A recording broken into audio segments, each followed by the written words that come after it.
Pajak Betsy, udah jalan 5 bulan nih tahun 2023. Gimana bisnis kalian? Lagi baik-baik aja, oke aja, atau mungkin lagi seret nih? Tahu nggak sih kalau bisnis kalian atau usaha kalian itu lagi seret, bisa loh minta pajaknya di diskon. Welcome back to my channel bersama aku Lucy Sutanto di channel Pajak Milenial. Di channel Pajak Milenial ini aku akan berbagi video-video edukasi perpajakan dengan bahasa yang gampang banget buat kalian mengerti, yang super awam banget buat kalian-kalian para generasi milenial. Dan sebelumnya aku mau say thank you banget buat kalian-kalian yang udah subscribe, yang udah nge-like, yang udah share, udah komen video aku. Thank you so much guys.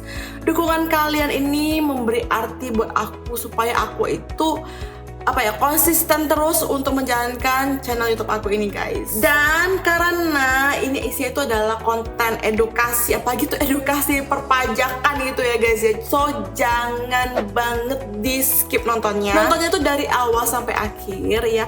Karena kalau kalian skip atau kalian cuma nontonnya dari awal habis suka ke tengah, habis suka akhir cepet-cepetin gitu, yang ada kalian bukannya makin ngerti pajak, yang ada kalian makin bingung guys. So nontonnya dari awal sampai akhir ya. Seperti biasa, aku itu nggak ngalah indah. Konten kali ini berdasarkan aturan keputusan Dirjen Pajak nomor 537 tahun 2000. Buat kalian-kalian para pengusaha, mau itu pengusaha perorangan atau yang bisnisnya itu bentuknya badan usaha seperti PT atau CV, kalau bisnis kalian itu is not going well atau nggak baik-baik aja, lagi seret, atau mungkin omset kalian di tahun 2023 ini nggak sebanyak omset di tahun-tahun sebelumnya, kalian kan harus banget manage cash flow kalian atau mengatur arus kas usaha kalian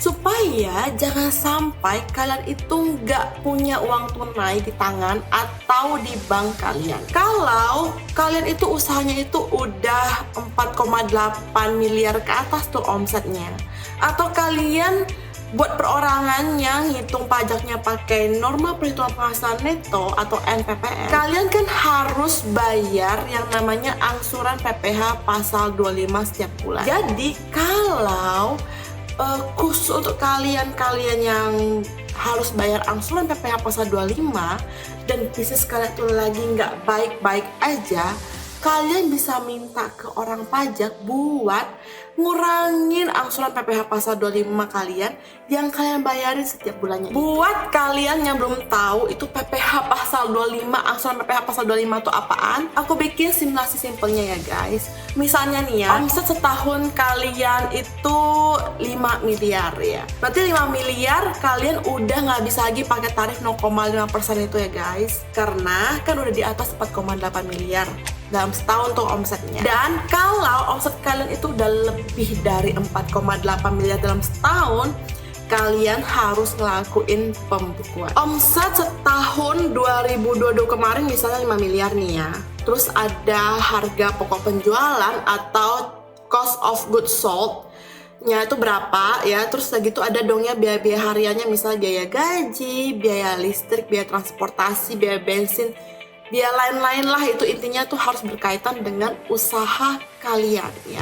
Jadi biaya-biaya pribadi tuh yang kayak kalian belanja ke supermarket atau biaya uang sekolah anak kalian itu nggak boleh dikurangin dari omset. Jadi bener-bener biaya-biaya yang berhubungan dengan usaha kalian aja. Habis itu dapat ya laba usahanya atau keuntungan usaha kalian berapa. Seperti biasa dikurangin dengan yang namanya penghasilan tidak kena pajak atau PTKP.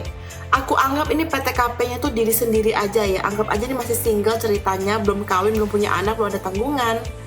Udah abis itu tinggal dikurangin dengan PTKP-nya, dapat penghasilan kena pajak. Ngitungnya pajaknya tuh dikaliin aja dengan tarif bertingkat yang tadi dan udah didapat deh ya berapa pajaknya.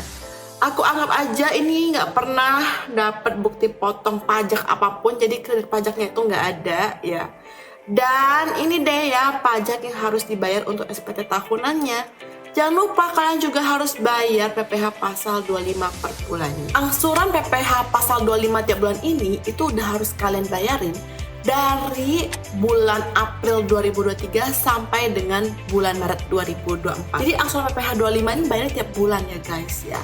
Dan setiap tanggal 15 itu harus bayar PPh pasal 25 ini. Jadi dari bulan April 2023 sampai dengan Maret 2024. 12 kali ya guys. Dan kalau kan ini sekarang udah berjalan berapa lama sih 2023? Udah 6 bulan ya. 6 bulan lah taruh lah ya, udah almost 6 bulan. Dan kalau kalian merasa bisnis kalian itu di tahun 2023 tuh kayaknya nggak baik-baik aja, kayaknya seret gitu ya, kalian bisa mintain ke orang pajak buat ngurangin angsuran PPh pasal 25 ini guys. Kan lumayan banget ya kalau bulanan kalian itu gak segede itu lagi gitu, berkurang kan lumayan. Dan seperti biasa tentunya kalian harus memenuhi persyaratan tertentu dan harus ngajuin ke kantor pajak. Syaratnya adalah kalian bisa menunjukkan atau meyakinkan bahwa setelah 3 bulan atau lebih dari tahun yang bersangkutan, atau dalam hal ini adalah tahun 2023, pajak terhutang yang bakalan kalian bayar nantinya itu kurang dari 75%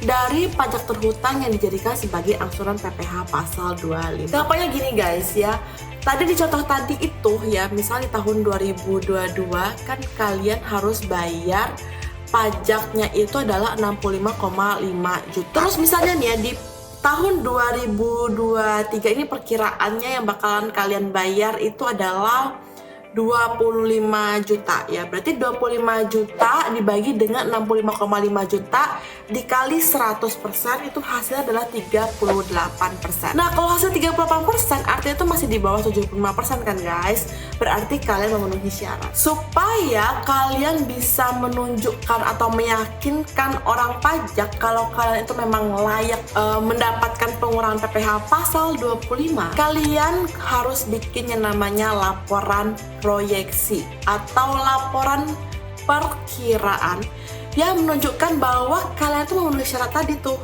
yang bayar pajaknya nantinya itu adalah kurang dari 75% yang tadi. Jadi kalian tuh perlu membuat laporan perkiraan bulan-bulan berikutnya itu omset kalian berapa, terus kalau misalnya disetahunkan itu berapa, terus bayar pajaknya nanti itu berapa ya. Jadi udah harus jelas tuh di laporannya. Dan laporan proyeksi ini juga nggak ngada-ngada ya guys ya, jadi kayak harus ada dasar yang masuk akal, yang jelas gitu, kenapa kalian bisa dapat angka-angka seperti itu. Setelah kalian yakin kalau kalian itu memenuhi persyaratan, kalian harus bikin yang namanya surat permohonan pengurangan PPh pasal 25. Nah, seperti biasa kalian bisa nemuin soft copy-nya di link description box di video ini. Nah, setelah kalian itu isi dan tanda tanganin, kalian bawa ke kantor pajak. Dan jangan lupa kalian juga harus melampirkan dengan lampiran laporan proyeksi yang udah kalian bikin sebelumnya. Tapi ini lampirannya bisa jadi lebih dari laporan proyeksi doang sih. Jadi kalau misalnya tugas pajaknya itu merasa kayaknya belum yakin, belum cukup greget gitu ya menurut dia, dan dia itu butuh data yang lain, dia bisa minta dulu ke kalian gitu. Sebulan setelah data-data yang diminta itu diterima secara lengkap, kantor pajak bakalan ngeluarin surat keputusan apakah itu kalian diterima atau ditolak ya guys. Oke guys, sekian share dari aku. Kalau misalnya kalian merasa video ini bermanfaat, kalian boleh banget share ke teman-teman kalian. Dan kalau misalnya kalian masih ada pertanyaan atau kalian masih bingung atau mungkin kalian mau komen aja gitu, boleh banget kalian komen di video ini. Thank you so much for watching, dan takut pajak gak sih? Gak lagi dong ya. Salam pajak milenial. Dah.